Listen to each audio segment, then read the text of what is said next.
Apple Gift Card is a practical gift that unlocks a world of entertainment and fun. You can send it via email or give a physical card to your loved ones.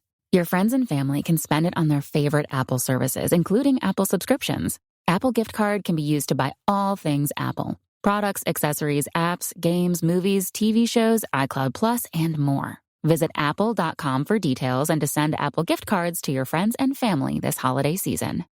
If your roof starts to leak or your floor's really squeak, you live in a money pit. Money pit. If your basement needs a pump or your place looks like a dump, you live in a money pit. Money pit.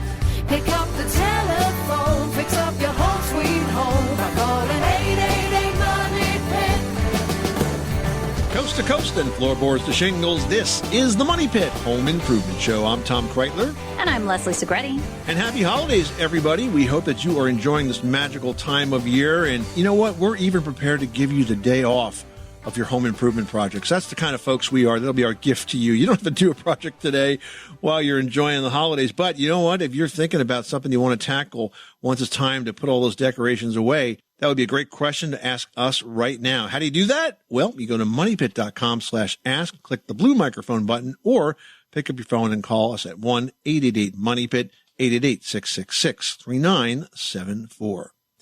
Coming up on today's show, if you are enjoying having a real live Christmas tree this season, you might be surprised to learn that there is a good chance your first horde of holiday guests could be Christmas tree bugs that came with it. Sorry to say, but we're going to tell you how to spot and evict those holiday hitchhikers. I tell you, whenever we cover these types of stories, it just gives me the looking at my tree. The heebie-jeebies? Yeah, so thanks a lot, Tom.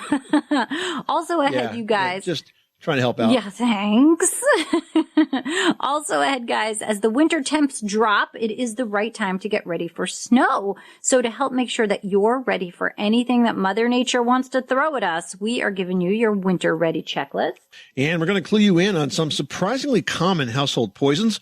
We'll tell you what they are and how to make sure they are stored properly, especially when all the guests come to visit, because sometimes kids get into houses that don't have kids and bad things can happen. So we're going to go through the steps on what you need to do to keep everybody safe. All right, but first, our focus is you. We want to know what you want to know. So if you've got a DIY project on your to-do list, let us help you make it a DI done project. Let us know what you are working on and how we can lend a hand. And it's totally okay if you want to know how to hang a wreath on a front door or need some help putting up the lights, because those are, seasonal questions and we're open to them. The number here is 1-888-MONEYPIT, or better yet, go to moneypit.com/ask and click the blue microphone button. Let's get to it. Leslie, who's first? Cindy in Louisiana, you've got the Money Pit. Tell us all about your roofing problems. We have a camp, and it's a metal building with the pitch on the roof. There's several different layers of the pitch.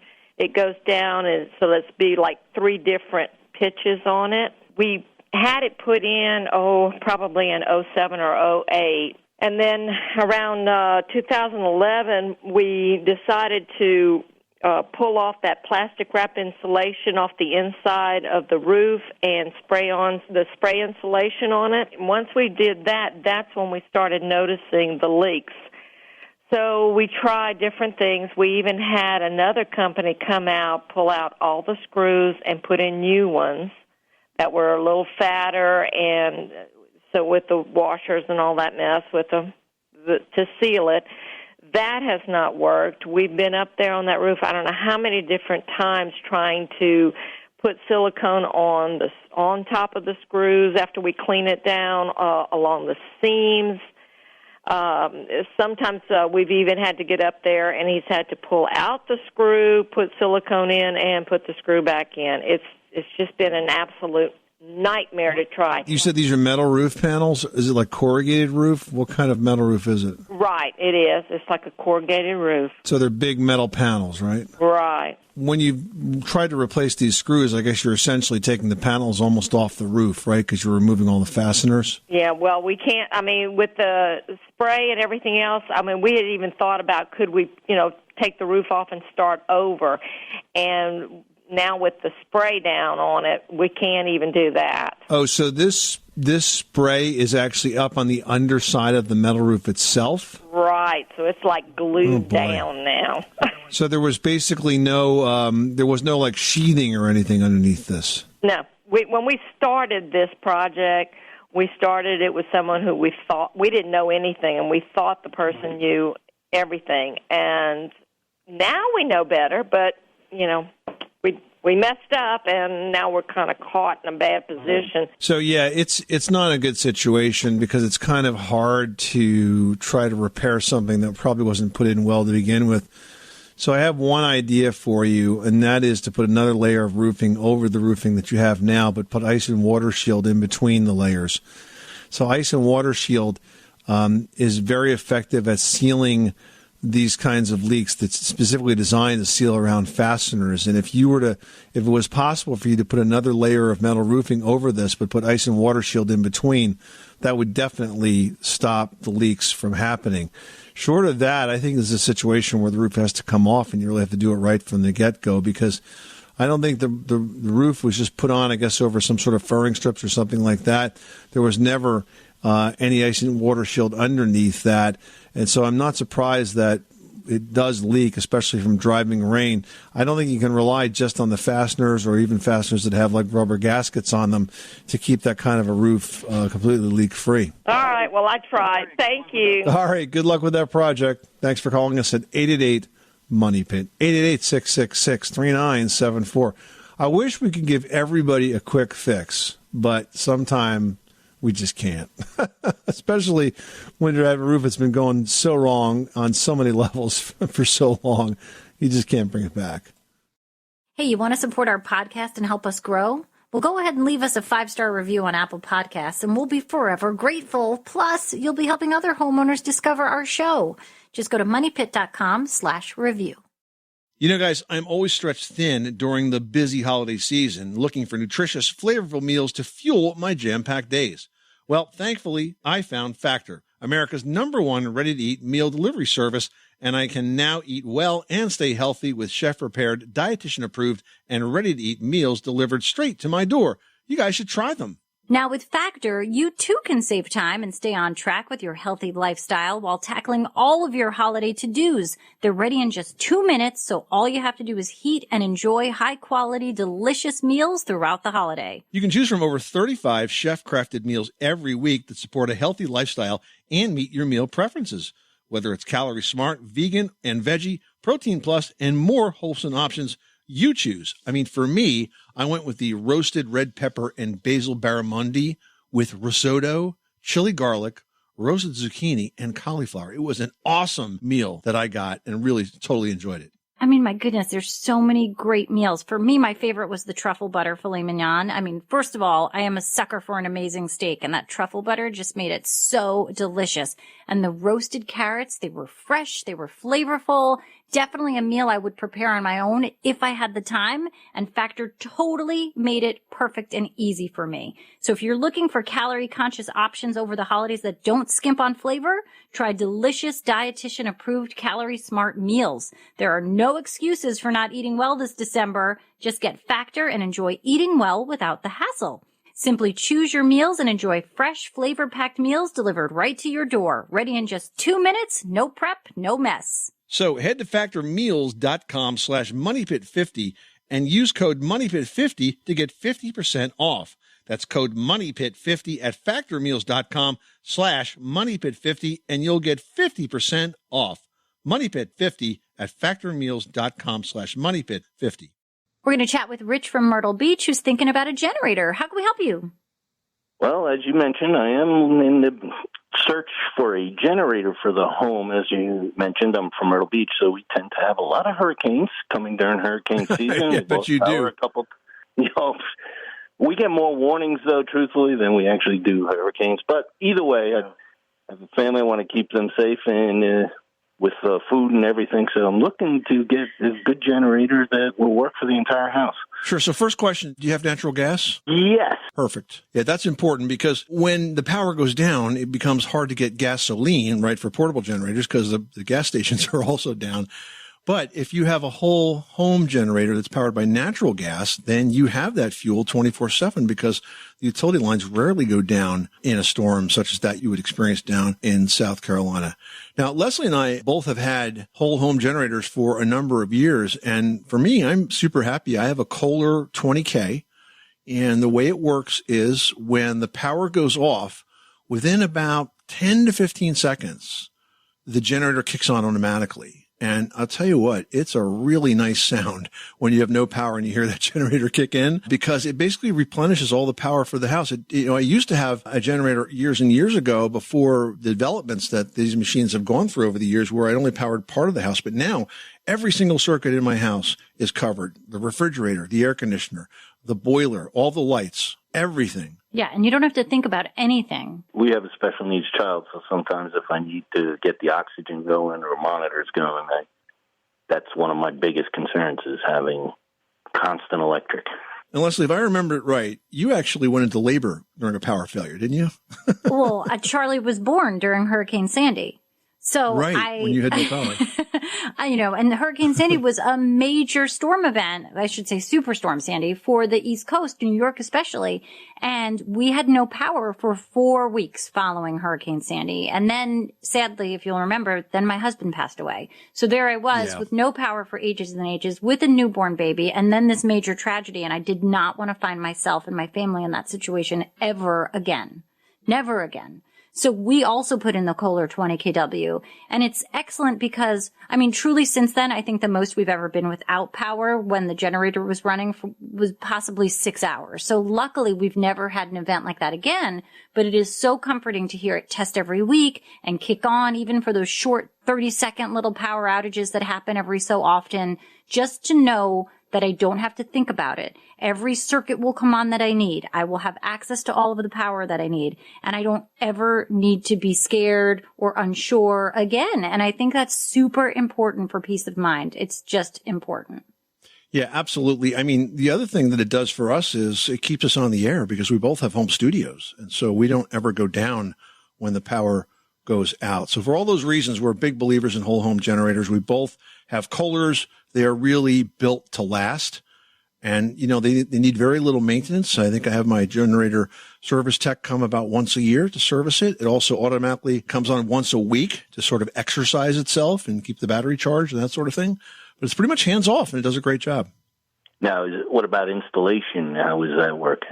So you purchase the generator, right? And then you have to hire an installer. But a lot of companies are out there that do both. There's companies that specialize in generator installation because it is a fairly big installation project in the sense that you got to run a gas line. And we had to run the gas line, ourselves beforehand from the installation of the generator. We spoke with the installer. They said, this is where it has to go. Our town had to sign off on it. There's certain noise variances that your village, town, community may say it's got to be X amount of feet from a neighbor's line or from here or from there just because of these ordinances. But I feel like the process was super easy. Okay. Yeah. And the other thing you'll need is an electrical permit because obviously there's a lot of electrical wiring involved in making sure that there's a new switch that goes in called a transfer switch that does just that. It senses when the street power has gone down and transfers power to the generator. So, there's a bit of work to be done, but I'll tell you what, they've become very, very affordable. And I think they're just really smart to have. They also improve the value of your home. So for all those reasons, I think it's a good project, especially if you living down there in South Carolina, because you're certainly more prone to hurricanes than those in other parts of the country. That's a great endorsement. Kohler. Okay. Is there different sizes based on the size of the home or how many electrical appliances you're running off it? Yep. There is. And that's when we mentioned 20K. That's a short for 20 kW or 20 kilowatts. That's the size generator that we both have. Our houses are about the same size and have relatively the same systems. But there are calculators that the manufacturers will provide where you can actually enter in, the number of circuits and whether you have central air and all that sort of stuff that consumes power. And they'll recommend a generator for you. But generally it's going to be, somewhere in that 20 to 26 kW range for your average single family. Okay. One other question. Am I contacting Kohler through the internet? You certainly can. I would encourage you to go to their website. Kohler is spelled KOHLER.com. On that website, they actually have a locator. There's a button to get a free quote. You can complete a form and submit it. and let them know if you need the installation and the generator, or the installation by itself. And then someone will be in touch with you. So I think it's important to work with dealers and installers that are familiar with the product. And most of these dealers are. I mean, they work with Kohler. That's probably all they work with, and for a very good reason. Okay. I appreciate that. All right, Rich. Well, good luck with that project. And let's hope that once it's installed, you never have to need it. You know what? I'd actually like to see it work. It is kind of fun when I come home at night during a power outage and I'm the only house that's got lights on. You know what? Do you go outside and rub it in and put your Christmas lights on and everything else you blow up? Hey, during Hurricane Sandy, I kept the neighborhood flush with fresh eggs and milk and ice cream and butter. my house was their house. Watch out for those extension cords coming from the neighbor's house. Yeah, well, we would never do that, but certainly offer them the opportunity to keep their spoilable foods from getting in bad shape was something we were happy to do. Yeah. Rich, thanks so much for calling us at 1-888-MONEY-PIT. Good luck with that project. Thank you, sir. Well, if you are one of the millions of households who enjoy having a real live Christmas tree to gather around, you might be surprised to learn that there's a pretty good chance your first horde of holiday guests might come with that tree. Yep, there are actually over a half dozen species of Christmas tree bugs that may have attached themselves to your live tree. We're talking about aphids, adelgids, pine needle scale, bark beetles, and even spiders that, I hate to say it, can bite. Excuse me while I'm vomiting and going to check my Christmas tree. I'm telling you, this is the worst. All right, so here's what you have to do, because I know a lot of you still haven't gotten your tree. Some people do it as a Christmas Eve tradition. And heck, even if you've got a tree in your house right now, let's just check it out together inside right now so you can be prepared.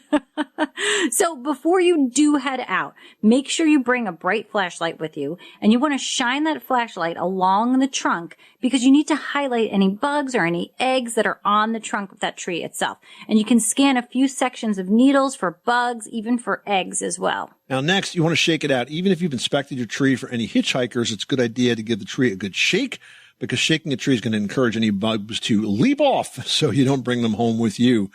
As Christmas tree bugs are so common that some shops or stands actually have what they call a Christmas tree shaker. You can use that before you tie off the tree to your car and make sure that you have separated yourself from any of those insects for the ride home.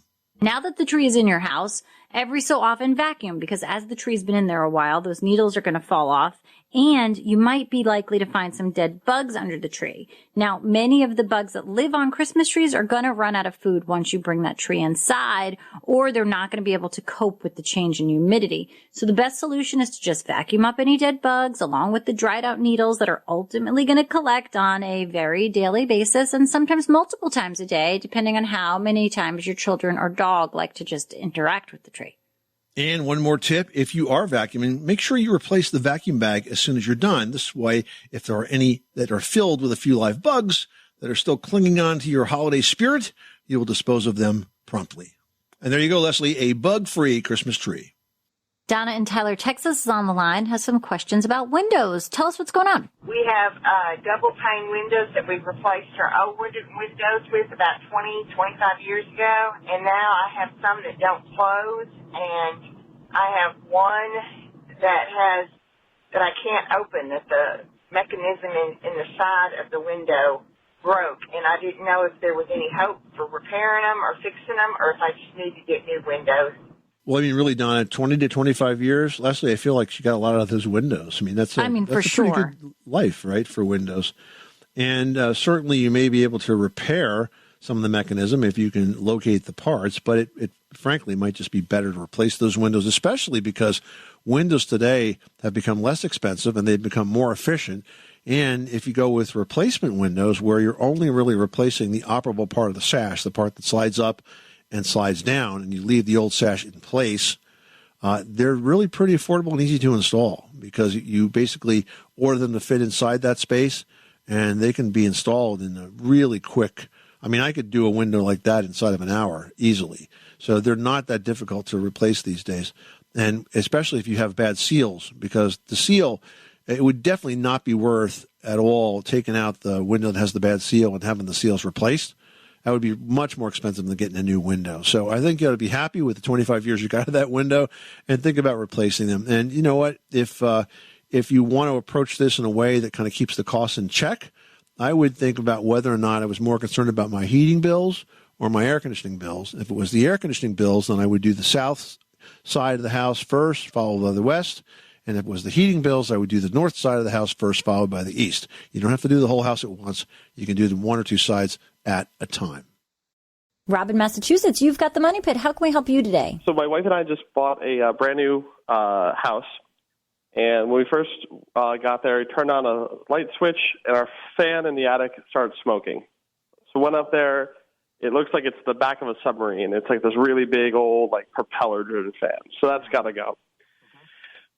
So as I've been doing a little bit of research online, it seems like there's kind of two camps going on as to whether or not it's really worth having an attic fan or not, whether it really saves energy and saves you money over time, or if it's really just something that is kind of a legacy or a holdover from a different era. So I guess I just want to get a take from that. Okay. So is your home air conditioned? It is not. It is not. Okay. So you're using what? Window air conditioners in the summer? Yep. We have two window air conditioners up on the second floor. On the first floor, it's actually been pretty cool. So here's the thing. You're going to run this attic fan in the summer, and I presume this would be one that's repaired and not smoking. So let's assume it's operational. If you run it in the summer, what it's going to do is it will depressurize the attic. Now, it's going to try to make up that air from somewhere. Now, theoretically, it would pull in air from other vents in the roof, other passive vents, like vents at the gables or vents at the soffits or other roof vents, to be able to kind of take air from the outside. It will go in those roof vents, up through the attic fan and out, and sort of just cycle. Truth is, though, that those fans are usually a lot more powerful than the amount of passive venting available to make up the replacement air. So they'll sort of reach down deep into the house and start pulling out air from your house and venting that, which they're not really intended to do. They're only really supposed to be venting the attic. So what happens in that scenario is they pull out not only the warm air in your house, but the air-conditioned air, which is your expensive air that you paid to cool. And so that's why they can be very inefficient, because they can rob air-conditioned air from the house. Bigger problem when you have central air than when you just have window units, but that's why we generally don't recommend them. The other reason is that you really don't need them. You could do just as good a job with proper passive ventilation, and by that I mean generally continuous ridge vents that go down the peak of the roof and soffit vents at the overhang. With that combination, air will always press in under the soffits, right up under the roof sheathing, and exit at the ridge. And it just does a good job passively of keeping the attic cool without impacting the cost of cooling or having attic fires because your fan motor blows up. And then I guess just to go off of that for a second, in the winter, I've heard that you can run the attic fan in reverse and push the hot air that's risen up into the attic down into the rest of the house. Is that also a myth? That's a complete myth. I wouldn't do that. That would actually be foolish. You could mess with the natural ventilation, the natural draft of your heating equipment by doing that, and it could be dangerous. You could build up carbon monoxide and cause fireplaces to backdraft. It could just be a real mess. So yeah, I would not do that. Okay, perfect. Thank you guys so much. You're welcome. Thanks so much for calling us at 888-MONEY-PIT. Well, guys, as the winter temps continue to drop, it is a good time to get ready for snow. So to help make sure you're good to go for anything Mother Nature can throw at us, we've got a winter-ready checklist just for you. All right. Well, first, let's talk tools. You know, a good snow shovel is priceless when the white stuff starts to stick. And today, there's many choices in shovels out there, with some not nearly as good as the others. So you want to look for a shovel with a bent handle, because that's going to make lifting the heavy snow a lot less stressful for your back.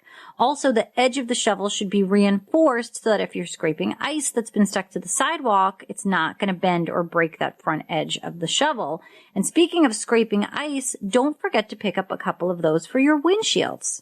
Next, if there's ever been a time to think about buying a new snowblower, that time is now. I bought one a number of years ago when my kids seemed to get too busy to help out old dad with all his shoveling. I've never been happier. I mean, you can find these snowblowers in single or two-stage models for bigger driveways, or for smaller areas, you can pick up a snow thrower, which is kind of perfect if you're only moving a couple of inches of the white stuff at a time. Now, next, it's time to get the salt and sand ready for all those icy driveways and sidewalks that you're going to be encountering.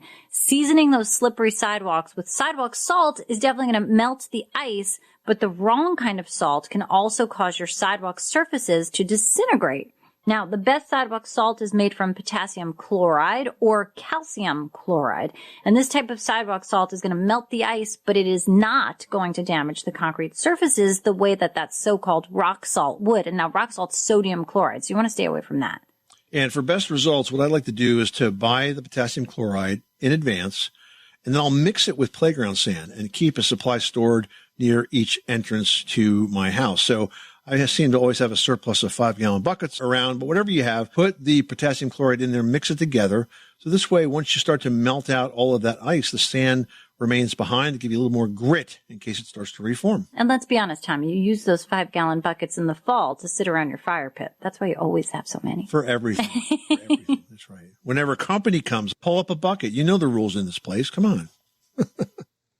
Heading to Minnesota, where Deb is having some issues with an unlevel floor. What's going on? We're in a house that the main part of the house was built in the 1930s, and that's our problem right now, although the rest of the house has got issues too. It's a little over 3,000 square feet, and we tried to sell it, can't sell it, so we're staying, but there's only 2 people living in this big of a house. So we want to block off the upstairs and just live on the main floor. We were going to change the stairs and enclose them. Right now they're open stairway. But when we started doing that, the floor behind it is probably real close to 1.5 inches dip. And why is it important to you that you try to take this dip out of the floor? Because generally when dips form over many, many years, everything gets settled in that space, and it's not always a good idea. In fact, it's rarely a good idea to try to pick it back up unless it's an active structural problem, which I doubt this is. We want to replace the steps going upstairs, and we can't do that because the steps that are there right now are actually twisting from the dip. Well, that's not a problem. It's easier to build a set of steps that fits the existing floor structure than it is to try to fix the floor structure. You can easily make a set of steps that has a stringer that's longer on one side than the other. You know, very often when stairs are made, sometimes, especially custom stairs, they leave the stringers running long and the carpenters cut them on site so they fit perfectly in the home. But I don't think it's necessary to try to rebuild your floor just to fix the stairs. Okay, Deb, good luck with that project. Thanks so much for calling us at 888-MONEY-PIT. Gary, you've got the Money Pit. How can we help you today? I have a basement I want to do over. I have poured concrete floors, but poured concrete walls. I want to seal the floor and the walls. And I was kind of thinking, I don't know, of epoxy, like you would use in a garage, epoxy paint on the floor, and something is the same thing on the wall, or is there something different for the wall? Well, let's talk about these concrete walls now. Do you have any moisture issues here, or are you just kind of being preventative? No. I made sure that the outside was all tapered. There's gutters on the outside. Yeah, then you can use a standard masonry wall paint on that. And as far as the floor, the reason to use the epoxy flooring paint is because it'll be super durable. I don't think you need to do that on the walls. You basically want to slow down natural evaporation of soil moisture through the walls to the interior. That was great help, guys. Thank you very much. I appreciate it. Thanks so much for calling us at 888-MONEY-PIT. Well, here's a big statistic. Every 15 seconds in this country, a poison control center gets a frantic call about an accidental poisoning. And it turns out there's a whopping 90% of accidental poisonings actually happening in the home. That's right in your home sweet home. That's right. So here are a few ways that you can stay safe. First of all, most adult poisonings are a result of mixing chemicals that shouldn't be combined. So you never want to mix cleaning chemicals, and you always have to read the labels about potentially deadly combinations of products. Now, more than half of all home poisonings happen to children under 6 because kids are fast and they're sneaky and they go places very quickly. So you have to keep an eye on them, but you also have to keep those poisons out of reach and locked up. It's also super important to discard old prescription medicines promptly and don't flush the medications because they wind up in the water supply. Now let's talk about garages, basements, and other places that you work and play. You want to recognize that cleaning products and solvents and paints and all of those sorts of supplies are often right next to the board games, the bats, and the balls. I mean, toys and toxins literally side by side in places like that. So don't do that. Keep them separate and keep the kids safe. Cheryl in Texas, you've got the Money Pit. How can we help you? I have some countertops that are plywood. I just purchased a house recently, and I'm planning to do a total remodel in about a year. But right now the countertops are plywood, and so I wanted an idea to put on the countertop so that I don't have water damage to the plywood, and plus something that looks nice, and I was wondering if you might have an idea. Well, I mean, there's a lot of different options, of course, at a variety of price points, and if you're looking for something that's just going to be temporary but still stylish and functional, you know, probably your quickest and most DIY and affordable option could be tile. Now, that's going to be something that you could easily do on your own, and there's a lot of different choices to keep you within a variety of price points. And that generally can look really, really great. The other options are laminate countertops, which you can get pre-cut at the local home center, and that just depends on how much of a run you need and how much actual cutting to fit to size that you have to get. But those are probably going to be your two most affordable. I think with tile, it really gives you an opportunity to make it really stylish and your own and something that you can feel proud of doing yourself and last you through the long haul until you're ready to do a major remodel. Okay. And what do you usually adhere the tile with? I'm not really much of a DIY person, but I'm sure, I think I could do it, but I was just kind of curious with the water, what adheres that tile and keeps that countertop protected. So there's two options. There's a tile mastic, which is sort of like a glue that you trowel onto the plywood, and you stick the tiles onto that. And then there's like a tile mat. It's like a two-sided adhesive mat that you glue that down to the wood surface in your case, then you peel off a backing and you can stick the tiles right on top of that. So there's a couple of ways to do that. If you can find the mat, what's interesting about that is you can grout right away. If you use the mastic, you got to let it dry overnight and then you can grout. Okay. I like those ideas. Okay. Thank you so much. Good luck with that project. Thanks so much for calling us at 888-MONEY-PIT. Annie wrote into Team Money Pit asking, "Hi, I'm wondering what your advice would be regarding putting a cork floor in our bathroom. Good choice, or should I pass?" Well, from a durability standpoint, it's a great choice. It's a super durable floor. It's attractive. It's soft to walk on, and it looks great. So that makes it a great choice for a bathroom. Leslie, what do you think about decor when it comes to that? I mean, I've seen cork in homes that are 40 or 50 years old, and it stands up pretty darn well. Well, and cork doesn't, it doesn't always look like the cork from a wine bottle or like a cork board. Like there's so many different ways that it's being put together that the flooring can be quite beautiful, have a lot of characteristics to it, be more simple. So I truly do love the way a cork floor looks. And I also love that it's softer underfoot. Like I really enjoy seeing them in kitchen or in workspaces. Just because when you're standing so much, it's so much nicer on your body. And as far as water resistancy, they seem to be a really great choice for the bath. Absolutely. So I think you're good to go if you love cork. There's certainly lots and lots of flooring choices available today, but cork is just a wonderful natural product to consider. So good luck with the project, Annie.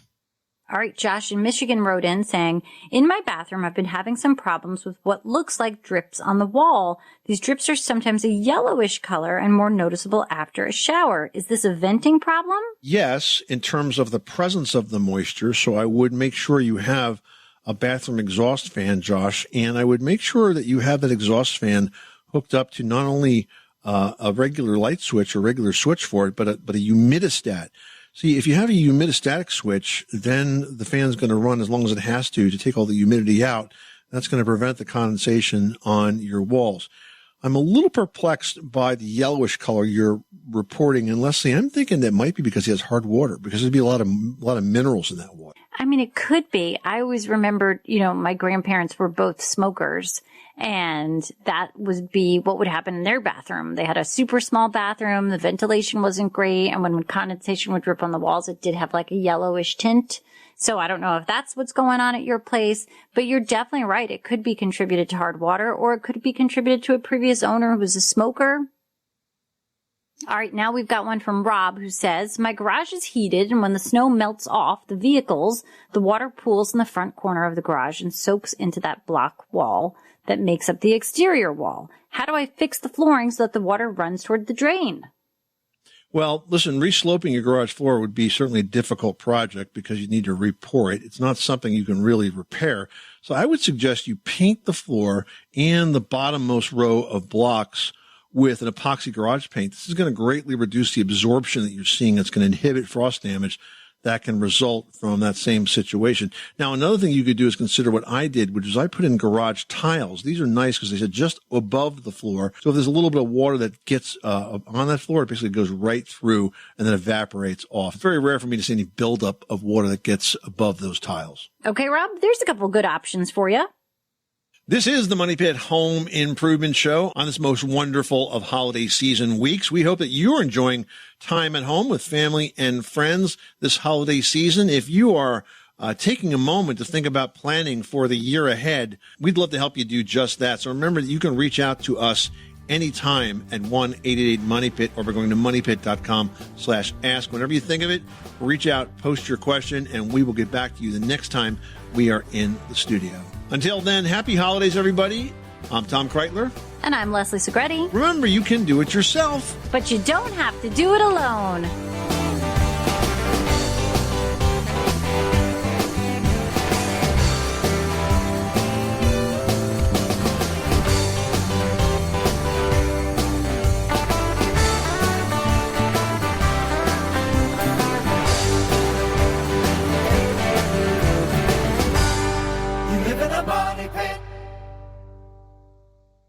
It's time to get your checking account to zero with free checking from PenFed. That's zero ATM fees, zero balance requirements, and zero time spent waiting for your paycheck to direct deposit because you can receive it up to 2 days early. Open your account with just $25 and see how big zero can be. Apply online today at PenFed.org/free checking. Early direct deposit eligibility may vary between pay periods and timing of payers' funding. To receive any advertised product, you must become a member of PenFed, insured by NCUA. Why? Why? If you have T-Mobile 5G home internet, you might be hearing this Why? a lot. Why? Every time your internet slows down during the busiest hours. Why? Why? Because your network gives priority to cell phone users. Why? Good question. Why not switch to Cox Internet with 2 times faster download speeds than T-Mobile 5G home internet during peak hours? Okay. Stop the whys and visit cox.com/5G home for details. T-Mobile prioritizes certain T-Mobile phone users over home internet users during times of congestion.